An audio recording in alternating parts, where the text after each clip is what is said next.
How can you want to impose democracy by killing millions of people? That's dictatorship, that's not democracy. Hi guys, welcome back to my YouTube channel once again. My name is Marcos. Now, if you're watching this video for the first time, please remember to subscribe, comment, and like this channel. Now, in today's video, I have a message from two of the best African leaders, the famous Ibrahim Traore and PLO Lumumba from Kenya. Now, they have a very important message for Africans, so I want you to watch this video and I'll be back with more views. It can't be imposed. Those who call themselves Democrats.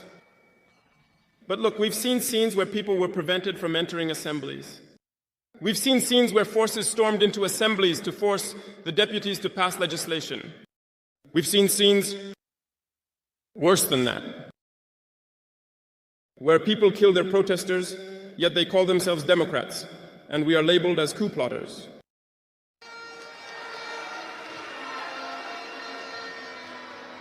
If this is democracy, I repeat, we do not want this democracy.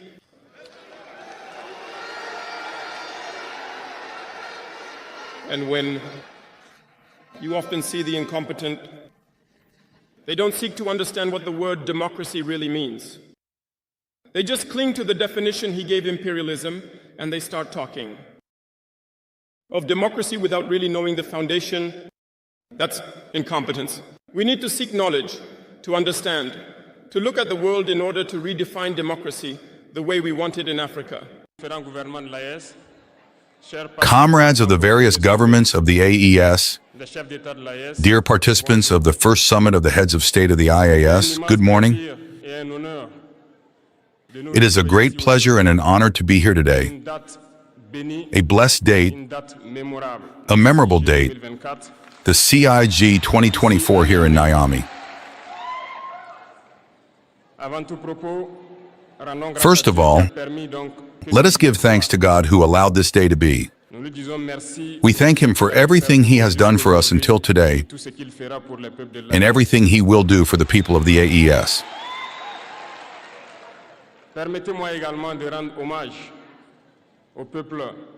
Let me also pay tribute to the Nigerian people. This people who have suffered so much since the advent of the CIG and who continue to stand up. Thank you to the Nigerians who gave us a warm welcome yesterday when we swept the soil of our homeland here. You are more than friends. You are more than neighbors. You are our brothers. You are our sisters. Because brotherhood goes beyond friendship or neighborhood. We have the same blood that flows in our veins. In our veins flows the blood of these valiant warriors who fought and reserved this land that we call Mali, Burkina, and Niger. In our veins flows the blood of these valiant warriors who helped the whole world get rid of Nazism and many other plagues. In our veins flows the blood of these valiant warriors who were deported from Africa to Europe, America, Asia, or elsewhere, and who helped build these states during slavery.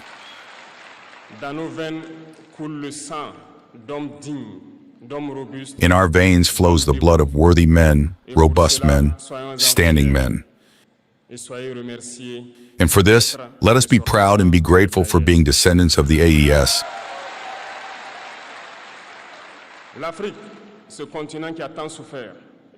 Africa, this continent that has suffered so much and continues to suffer because of imperialists. These imperialists have only one cliché in mind. Africa is the empire of slaves. This is how they see Africa. For them, Africans belong to them. Our lands belong to them. Our subsoils belong to them. They have never been able to change the logic until today. This is deplorable. But how do they proceed? Unfortunately, it is since the 1960s when these 6 miracles of independence were given to Africa. They just placed local valets at the head, according to them, of their sub-prefecture to be able to continue to feed them. These local valets that we are going to call slaves of Salon have no other purpose than to seek to live like the master, to satisfy the master, and to do everything that the master dictates to them. They steal, they plunder our states, they bring everything to the master, and their wealth is kept with the master. They do everything to live like the master and always satisfy him. When the master commands, they execute. Do you know who these slaves of Salon are? Well, we are going to explain to you what they are. These are individuals who have no dignity, who have no morals, who have no personality. But the slave master has always known how to identify these individuals. They are always ready to betray their brother to satisfy the master. They have betrayed us since independence, and others continue to betray us to the benefit of their master. These individuals continue, against all odds, to plunder Africa, to help the master plunder Africa. They like to say it every year in their economic poll, that Burkina is the poorest country, that Mali is the poorest country, that Niger is the poorest country. We are ranked among the last. Very well, if we are as poor as they say, but when the time has come to take responsibility, we have asked this master to leave the place. Why don't they want to leave? When we take the case of Niger, for more than 40 years, some countries have been exploiting uranium to produce energy at home. From Ottawa to Paris, the streets are illuminated. It is the light. But in Niger, it is the darkness that has served us. When you leave our states, our soils are full of precious metals, such as gold. But often there is not even the slightest access road to reach the areas where they exploit gold, even less certain basic social services. This is why we have decided to revolt and to take the fate of our countries into our own hands. There are many other examples. But when we decided this way, well, we were approached by some saloon slaves to pass on the message of their master. Because they had created this kind of polymer chain that rises to the heads of our states to serve them. And we came to break the chain. And it is inconceivable for them. They approached us and asked us to enter the ranks to be part of the elite that must lead Africa. Because they have an elite formed and trained that must follow, that are embedded in this chain. We refused to enter their ranks, and from then on, the hostilities began.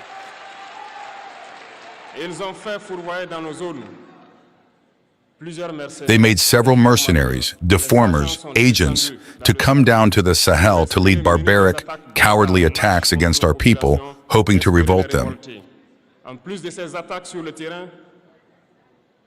In addition to these attacks on the ground, the communication attacks, the manipulation, the disinformation are full in their ranks. But the people of the Sahel have understood that we will never be able to manipulate them again.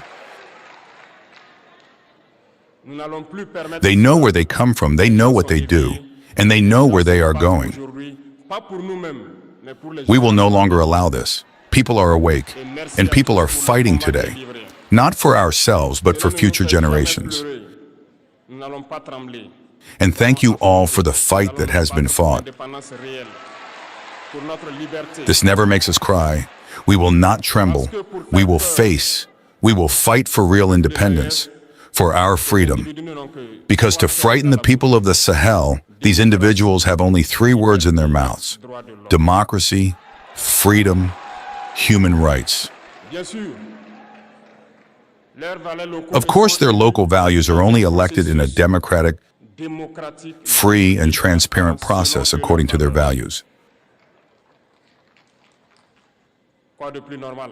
What is more normal than to impose this on us? Because they are the ones who write the rules. Very well. We have decided to take responsibility. This is why, on June 26, 2023, when Niger decided to turn the page, the slaves of Salon and their masters got on their horses. They put their local values forward and decided to wage a war against the Nigerian people. We therefore said anyone who dares to take up arms in Nigeria will face us. Because we will wage a war without mercy to the last drop of blood for anyone who dares to attack our states. This word, this decision we made yesterday, is current today and will be current tomorrow and forever.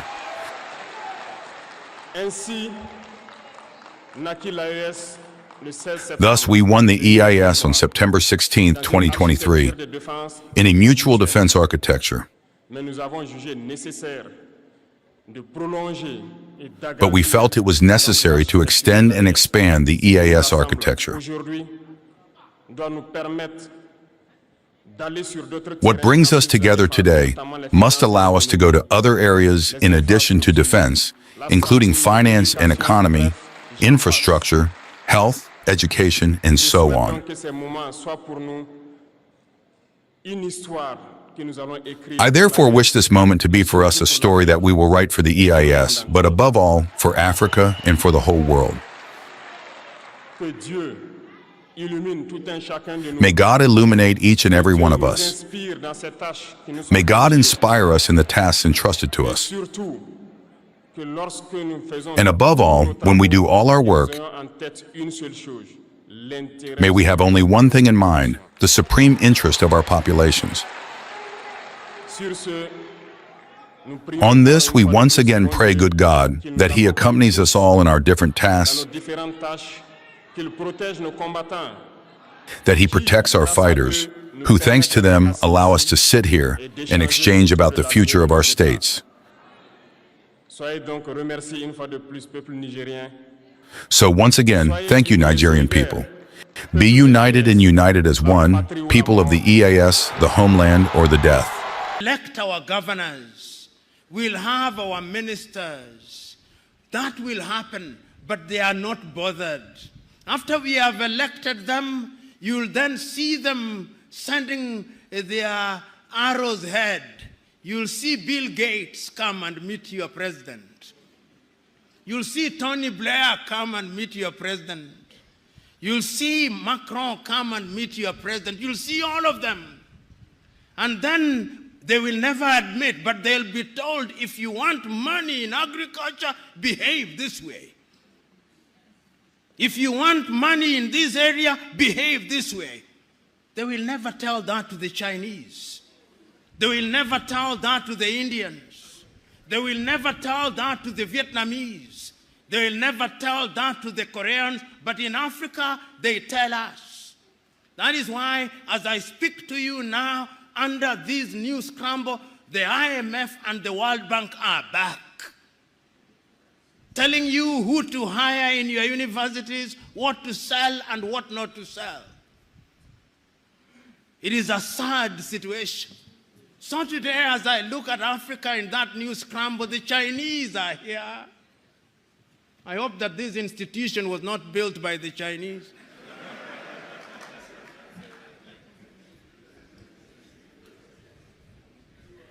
The Turks are here.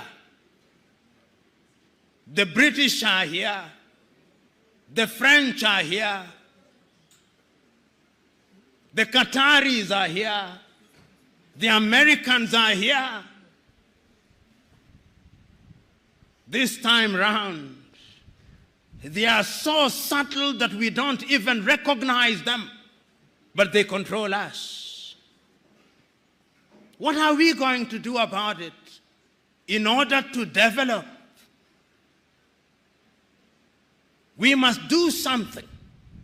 And if we don't do that thing else, you who have been trained in this institution, you have traveled the world. You have traveled Nigeria. There are two things that you can do with your traveling. You can marvel. Says it is great in China. You can marvel. You can wonder or feel pain. I'm urging you to feel pain. To feel pain for the continent of Africa, and in your own way, when you go out there, go and do something about it, because it has also been demonstrated that it can be done. I've traveled across this continent and I've seen that development is possible. I was in Rwanda before 1994. I was in Rwanda in 1996. Genocide. 1 million dead. Its obituary written. Will never rise, they said. You go to Rwanda now. They are demonstrating that it can be done. Go to Kigali now. See what they are doing in the health sector in their own small way. See how they are collaborating in the area of mobile telephony in their own small way. It can be done.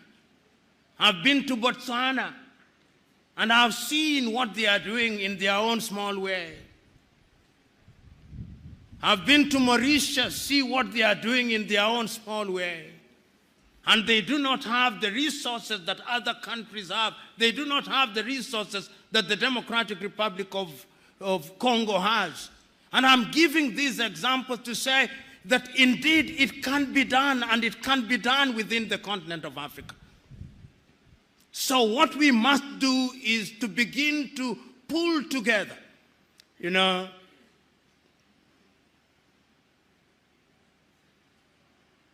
as I've been sitting and listening, I was also struggling to have internet in this room.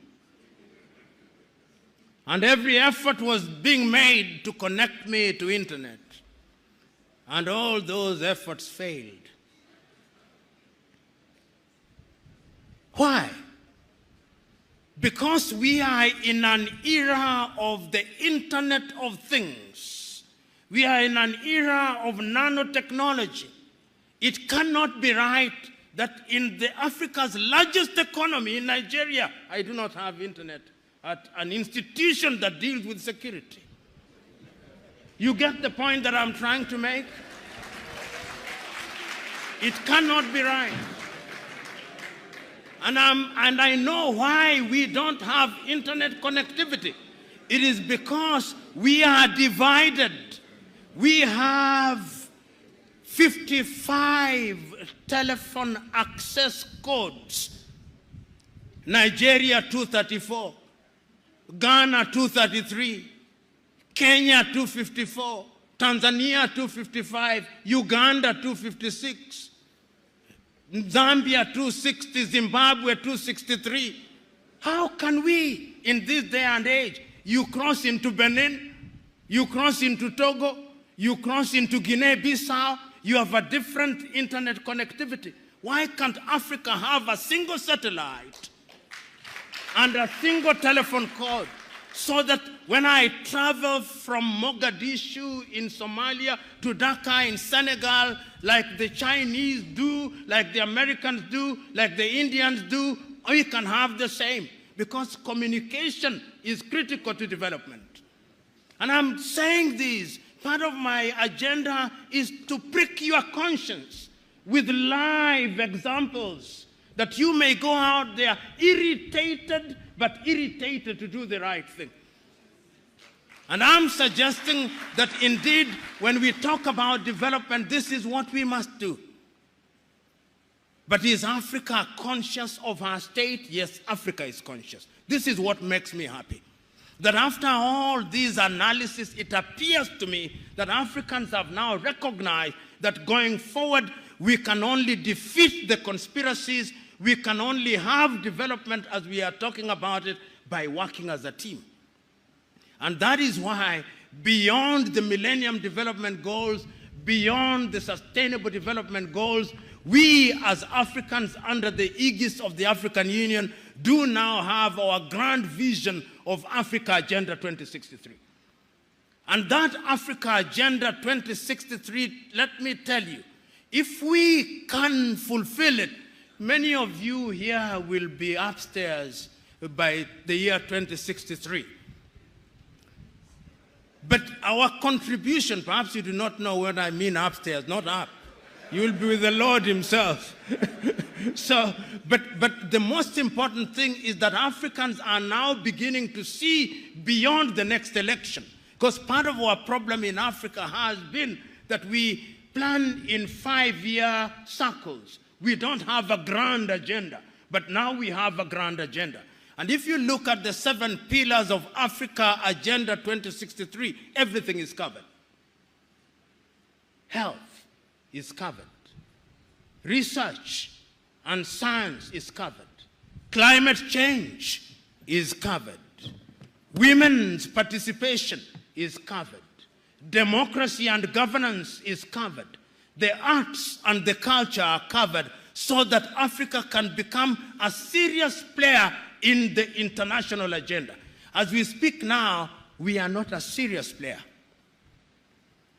You know, and I say this perhaps too often, but I must repeat it because it is important. I was looking at the GDP of Indonesia. The GDP of Indonesia this year, by the end of this year, will be 1.1 trillion United States dollars. Indonesia is the 17th largest economy in the world using all critical indices. It's amongst the G20. The population is about 200 million, just about Nigeria. Nigeria is a GDP give and take at the very best of 550 billion United States dollars. I'm looking at the power generation in Nigeria. At the very best, you generate about 17,000 megawatts. You lose about half of it, so that what goes into the grid is no more than 8,000 to 7,500 megawatts into your GDP. You are the biggest economy in the world. If you look at Iran, Iran generates 75,000 megawatts. So when we talk about industrialization, we are not even close to industrialization. Look at the diversity of power generation that you have. Most of it is hydro. You are not harnessing your solar. The Kainji dams and the other dams with climate change are going to dry. If you look at the major rivers, it means that you are going to be in trouble. You look at Zimbabwe now, for example, in power generation, 2,000 or give it 2,500 megawatts. The dams are drying, the Kariba is drying. So Africa must begin to think, even as we think of Africa Agenda 2063, because energy is the game changer. Without energy, all these generators you see everywhere in Nigeria must disappear for industrialization to come. And in many African countries, including my own country, Kenya, which generates, I think we have about slightly under 3,000 megawatts. You can't. You can't. So we must go to Inga Dam. We must begin to generate. We must go to Egypt at the Aswan High. Egypt is not doing very badly. We must go to Inga, produce 40,000 megawatts. We must go to Ethiopia, the Grand Renaissance Dam, produce 10,000 megawatts. Then we talk of industrialization. And why do I talk about industrialization? There are scientists here. It is only through industrialization that we are going to be manufacturers in all sectors. As it is now, 80% of what we consume in manufactured goods are from China. If China closes shop, we are dead. We are dead. So I'm thinking that Africa Agenda 2063 is a good thing, but we must work at it. I'm thinking that Africa Continental Free Trade Area is a good thing. Launched with its secretariat in Accra, Ghana, a good thing. But how are we going to trade? How are we going to get somebody to drive a truck from Accra, Ghana to Juba or to Asmara in Eritrea without peace and security? So you can also see that peace and security is at the very heart of it. In the United States of America, and many of you are familiar, you can drive a truck from Florida through to Alberta in Canada, and it is safe. The roads are good, the security is there. I'm saying, therefore, that as we talk about development, we must think about development in a very comprehensive manner. We must ask ourselves how we govern. And I want to conclude my presentation to you by telling you that Africa must be very careful. We must be very careful because of lack of resources in Africa. I'm beginning to hear things that worry me. And because I'm a keen student of what is happening in Africa, I'm getting worried on a daily basis. The forces that divide us, the belief by many people in Africa that if we separated from our current countries, we would be better. It is beginning to happen. It is happening here in Nigeria. It is happening. I saw a letter last week addressed to the president of Zambia by a people in Zambia called Baroseland. And they are telling President Hakainde Hichilema that you remember in 1964 we had an agreement with the Lusaka government that the time has now come for Baroseland to become an independent country. Can you believe it?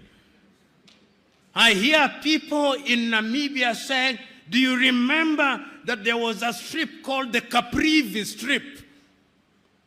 I hear people in Ghana saying that you remember that in the Volta region we had a different country. I hear people in Zimbabwe saying that there should be a country called Mtuakazi. I hear people in South Africa, the South Africans, saying that we should have a separate country in the Western Cape. I hear people in Ethiopia saying we should have Tigray and Oromo. The centrifugal forces are there. And the only way to bring them in is to create a sense of belongingness. The people must feel that they are part of it. I remember the words of John Garang of South Sudan when he spoke in Khartoum. He told the Numeri government, we do not want to create a separate state, but make unity attractive.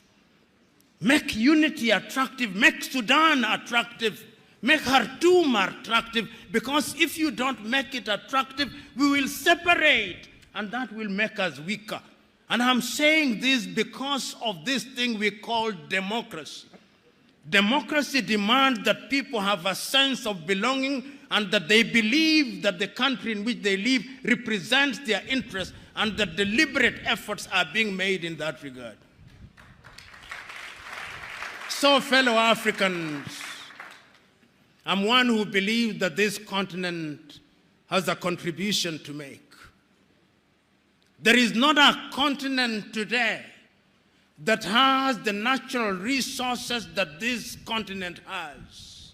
Not one.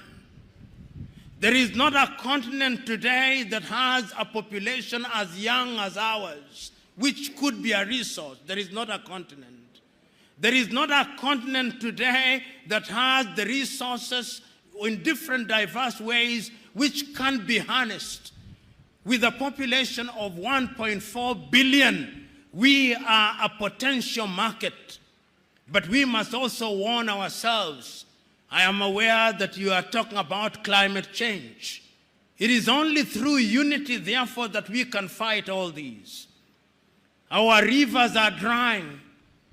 Lake Chad has shrunk by nearly 1/3. The rivers are drying. The climate is changing. The Sahara is coming down south. The rivers down are drying or getting polluted. Our farms are not yielding the way they were yielding before.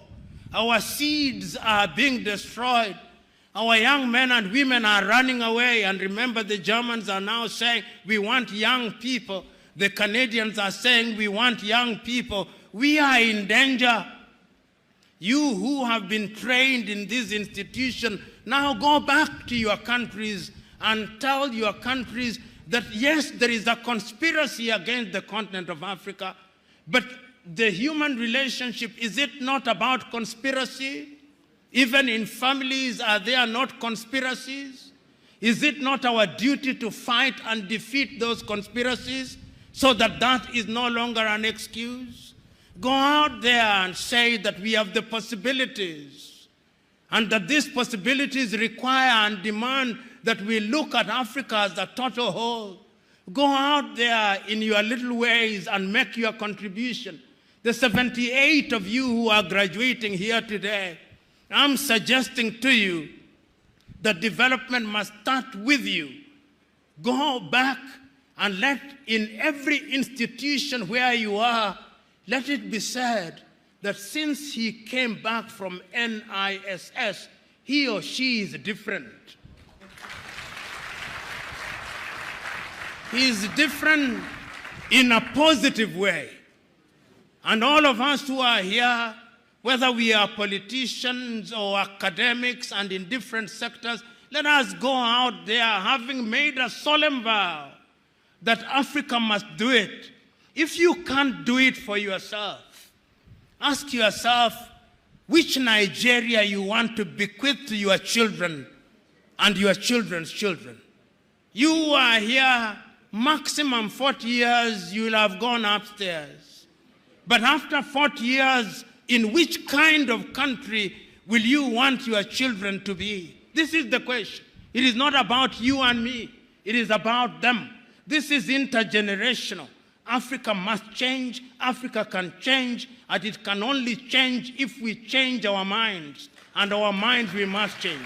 Ladies and gentlemen, thank you very much. And God bless. Welcome back, guys. I hope you have watched that video. Now, Ibrahim Traore, we all know him, the president of Burkina Faso. If there's one thing that has made Traore the most famous president in the world, is that he is a very fearless leader. Very, very, very fearless. He comes out, attacks these people directly, and yeah, I don't know if your leader can really do what Ibrahim does, because he has been a very, very famous leader, a very, very courageous leader. He doesn't fear anything.